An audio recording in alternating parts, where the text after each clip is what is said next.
በአማራ ክልል የተለያዩ አካባቢዎች በአገዛዝ ጦርና በፋኖ ኃይሎች መካከል የሚደረገው ውጊያ ዛሬም መቀጠሉ ተሰምቷል። በክልሉ ዋግምራ ዞን ራሳቸውን የትግራይ ሰላም ሰራዊት ብለው የሚጠሩ ታጣቂዎች ከአገዛዙ ጦር ጋር ተሰልፈው የፋኖ ኃይሎችን መዋጋታቸው የተሰማ ሲሆን በሸዋ ቀጠና ደግሞ የፋኖ ኃይሎች ከተሞችን ተቆጣጥረዋል። በሌላ በኩል ያገዛዙ ሌተናንት ጀነራል አሰፋ ቸኮል ጥምረት የሚፈጥሩ ኃይሎችን እንመከታለን ሲሉ ተደምጠዋል። በዝርዝር የምንመለከተው ይሆናል። የትግራይ ሰራዊትና የትግራይ ህዝብ በድሮን ጥቃት አይንበረከክም አሉ ከቲዲኤፍ ወታደራዊ አመራሮች አንዱ የሆኑት ጀነራል ምግባይ ኃይለ መስዋዕትነት ብንከፍልም በጽናት አሸናፊ መሆን አለብን ሲሉ የተደመጡ ሲሆን በሽራሮ ተገኝተው ባደረጉት ንግግር በአሁኑ ሰዓት መንግስታችን የጸና ነው፣ ፖለቲካችንም እየጠራ ይገኛል፣ የተሻለ ደረጃ ላይም እንገኛለን፣ እንመክታለንም ብለዋል። ጀነራሉ የብልጽግና አገዛዝ በአረና 13 ላይ የፈጸመውን የድሮን ጥቃት በተመለከተም ሲናገሩ ተሰምተዋል። በዝርዝር የማስደምጣችሁ ይሆናል። የብልጽግና አገዛዝ ያባረራትን ጋዜጠኛ በተመለከተ በኢትዮጵያ የሚገኙ የፈረንሳይ ኤምባሲ ጥያቄ ማቅረቡ ተሰምቷል። ጋዜጠኛ ኦግስቲን ቤስቴ ከሀገር እንድትባረር የተደረገበት ምክንያት የተመለከተ ማብራሪያ ለመጠየቅ ጥረት ቢያደርጉም እስካሁን ምላሽ እንዳላገኘ ኤምባሲው ይፋ አድርጓል። በዝርዝር የማስደምጣችሁ ሌላኛው መረጃችን ነው። ሰላም ጤና ይስጥልኝ ክቡራን አድማጮች፣ አብራችሁን ስትቆዩ እነዚህንና ሌሎችንም መረጃዎችን ታደምጣላችሁ። ለቻናላችን አዲስ ከሆኑ ሰብስክራይብ በማድረግ እንዲሁም ቪዲዮንም ላይክ ማድረግ ይጀምሩ። በቀጥታ ወደ ዝርዝር መረጃው። በአማራ ክልል የተለያዩ አካባቢዎች በአገዛዝ ጦርና በፋኖ ኃይሎች መካከል የሚደረገው ውጊያ ዛሬም የቀጠለ ሲሆን በክልሉ ዋግምራ ዞን ቀጠና ራሳቸውን የትግራይ ሰራዊት ብለው የሚጠሩ ታጣቂዎች ከአገዛዝ ጦር ጋር ተሰልፈው የፋኖ ኃይሎችን መዋጋታቸው ተሰምቷል። በሌላ በኩል በሸዋ ቀጠና ደግሞ የፋኖ ኃይሎች ከተሞችን መቆጣጠራቸው ሲሰማ የአገዛዙ ሌተናንት ጀነራል አሰፋ ቸኮል ደግሞ ጥምረት የሚፈጥሩ ኃይሎችን እንመክታለን ሲሉ ተደምጠዋል። በክልሉ ዋግምራ ዞን ያገዛዙ መከላከያ አድማ ብተናና ሚኒሻ ራሳቸውን የትግራይ ሰላም ሰራዊት ብለው የሚጠሩ ታጣቂዎች በጋራ ተሰልፈው ከፋኖ ኃይሎች ጋር መዋጋታቸው ተሰምቷል። ውጊያው ከሰቆጣ ከተማ በቅርብ ርቀት ሐሙሲት የተባለች ከተማ ላይ መደረጉን የተናገሩት የፋኖ የመረጃ ምንጮች በውጊያው ከፍተኛ ሰብአዊና ቁሳዊ ጉዳት ተመዝግቧልን ብለዋል። ሐሙሲት ከተማ ከፍተኛ ስትራቴጂካዊ ስፍራ መሆኗን የተናገሩት የመረጃ ምንጮቻችን ከተማዋ ወደ ሰቆጣም፣ ወደ ኮረምም፣ ወደ ላሊበላና ወደ አላማጣ የሚወስዱ መንገዶች መገናኛ መሆኗን ተናግረዋል። የአማራ ፋኖ ብሔራዊ ንቅናቄ በበኩሉ ራሱን ስምረት ብሎ የሚጠራው የነጌታቸው ረዳ ታጣቂው ቡድን ከብልጽግና አገዛዝ ጦር ጋር ተሰልፎ በውጊያው መሳተፉን አስታውቀዋል። ይህ ታጣቂ ቡድን ከርቀት ወደ ሐሙሲት ከተማ ተኩስ ከፍቶ 6 ሰላማዊ ሰዎችን በመግደል 15 ሰዎችን ደግሞ አቁስሏል ሲል ነው አፋብን ያስታወቀው።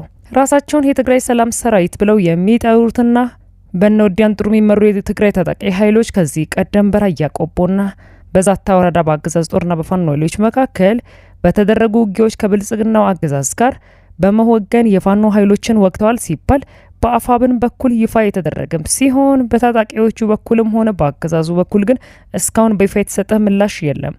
በተለይም በራያ ግንባር ታጣቂዎቹ በውጊያ ከመሳተፍ በተጨማሪ በነዋሪዎች ዘረፋ መፈጸማቸውን አፋብን መግለጹም አይዘነጋም። በሌላ በኩል በትናንትና 2 ሰኔ 5 2018 ዓመተ ምህረት በክልሉ ደቡብ ወሎ ዞን ደላንታ ወረዳ የፋኖ ኃይሎች ወደ ቀጠናዋ ሰርገው በመግባት በአገዛዙ ጦር አዛዥና አጃቢዎች ላይ ጥቃት ማድረሳቸውን የፋኖ የመረጃ ምንጮች ተናግረዋል። የፋኖ ኃይሎች በወረዳው ፀሐይ መውጫ ከተማ ሰርገው በመግባት በከፈቱት ተኩስ አንድ የአገዛዙ መከላከያ አመራር ሲገደል፣ አንድ ሻምበል አዛዥ ደግሞ በፋኖ ተይዞ ተወስዷል ሲሉ ነው የመረጃ ምንጮቻችን የተናገሩት።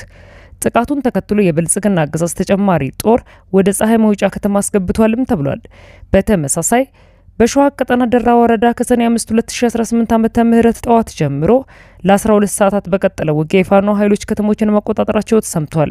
የፋኖ ኃይሎች በደራ ወረዳ ቱቲ ከተሞችን ካምፕ ባደረገ የአገዛዝ ጦር ላይ ውጊያ በመክፈት ነው ሁለቱን ከተሞች ተቆጣጥረዋል ሲሉ የመረጃ ምንጮቻችን የተናገሩት። የአማራ ፋኖ ብሔራዊ ንቅናቄ ሰኔ 6 2018 ዓመተ ምህረት ለሚዲያችን በላከው መረጃ በሸዋ ቀጠና ደራ ወረዳ ቲቲ ከተሞችን ከአገዛዝ ጦር አስለቅቀናል ሲሉ አረጋግጠዋል። በተመሳሳይ በምንጃር ቀጠና አረርቲ ከተማ ዙሪያ ተክልዬ በተባለ አካባቢም የፋኖ ኃይሎች በከፈቱት ድንገተኛ ውጊያ ያገዛዙ ጦር አባላት መገደላቸውን የፋኖ የመረጃ ምንጮች ለሚዲያችን ተናግረዋል። በሌላ በኩል በክልሉ ላለፉት 3 ዓመታት በቀጠለው ጦርነት ላይ ጦር ይዞ በወሎ ቀጠና ተሰማርቶ የሚገኝ ያገዛዙ ጦር ሰሜን ምስራቅ እዝ ዋና አዛዥ ሌተናንት ጀነራል አሰፋ ቸኮል ስትራቴጂካዊ መሸሸጊያዎቻቸውን እየተቆጣጠርን እንገኛለን ሲሉ ተናግረዋል።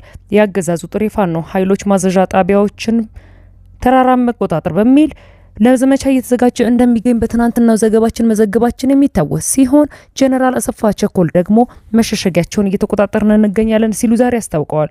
ሆኖም አሰፋ ቸኮል የትኛዎቹን መሸሸጊያ እንደተቆጣጠሩ የገለጹት ነገር ግን የለም። ከሰሞኑ የብልጽግና አገዛዝ ወታደራዊና ፖለቲካዊ አመራሮች በኩል ደግሞም ስለ ጽምዶ መናገሩ የሚታወስ ሲሆን በዛሬው ዕለትም ታዲያ ሌተናንት ጀነራል አሰፋ ቸኮል ጥምረት የሚፈጥሩ ኃይሎችን እንመክታለን ማለታቸውንም የአገዛዙ ጦር ሚዲያ ዘግቧል። ይህ በእንዲህ እንዳለ የትግራይ ሰራዊትና የትግራይ ሕዝብ በድሮን ጥቃት አይንበረከክም አሉ ከቲዲኤፍ ወታደራዊ አመራሮች አንዱ የሆኑት ሌተናንት ጀነራል ምግባይ ኃይለ። ጀነራል ምግባይ ኃይለ መስዋዕትነት ብንከፍልም በጽናት አሸናፊ እንሆናለን ሲሉ የተደመጡ ሲሆን በሽራሮ ከተማ ተገኝተው ባደረጉት ንግግር አሁን ላይ በሙሉ አቅማችን ዝግጁ ነን፣ ፖለቲካችንም ተሻሽሏል ሲሉም ተደምጠዋል። ጀነራሉ የብልጽግናው አገዛዝ በአርሚ 13 ላይም የፈጸመውን የድሮን ጥቃት በተመለከተ መስዋዕትነት ተከፍሏል ያሉ ሲሆን ይህ መስዋዕትነት ግን ለመጽናትና በሚቀጥለው ጊዜ ለሚኖረን ድል መሰረት የሚጥል ነው ሲሉም ተደምጠዋል። እኛን ለማጥፋት ተነስተዋል፣ ነገር ግን ልንጠፋላቸው አንችልም በማለት የሚናገሩት ጀነራል ምግባይ ኃይለ ከሰሞኑ ከፍተኛ አጀንዳ ሆኖ በሰነበተው የሽራሮ ቀጠና ተገኝተዋል። በዚህ ቀጠና ከህዝቡ ጋር የተወያዩት ጀነራሉ ፖለቲከኞችን ጨምሮ ወታደራዊ አመራሮችን በማዕከል ደረጃ ለውይይት ተገኝተናል በማለት ሲናገሩም ተሰምተዋል። ሽራሮ የትግራይ ህዝብ ትግል መሰረት ነው በማለት ያንቆለጳጰሱት ጀነራል ምግባይ ኃይለ አሁን ላይ በአንድነት ቁመናል፣ ለህልውናችን እና ነጻነታችን እንታገላለን እንጂ ጠላቶቻችን እንዳወሩት እየተበታተን ወይም የሌለን አቅምም የሌለን ሆነን ልንገኝ አይገባም ሲሉም ተደምጠዋል።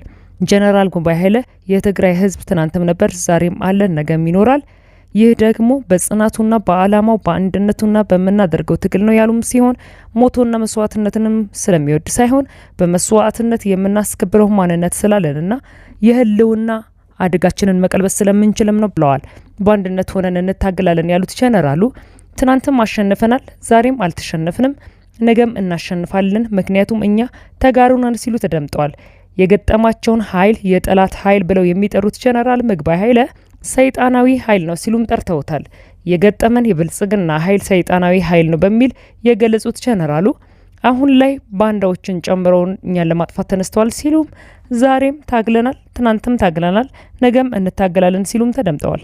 የህልውና አደጋ ውስጥን ያለ መመከት የሚያስችል እንቅስቃሴ እያደረግን ነው። አሁን ሁላችንም በጋራ ልንቆም ይገባል። መስዋዕትነት መክፈል አለብን። መስዋዕትነት የአካል ብቻ ሳይሆን በሁሉም በየዘርፉ የምንከፍለው ነው።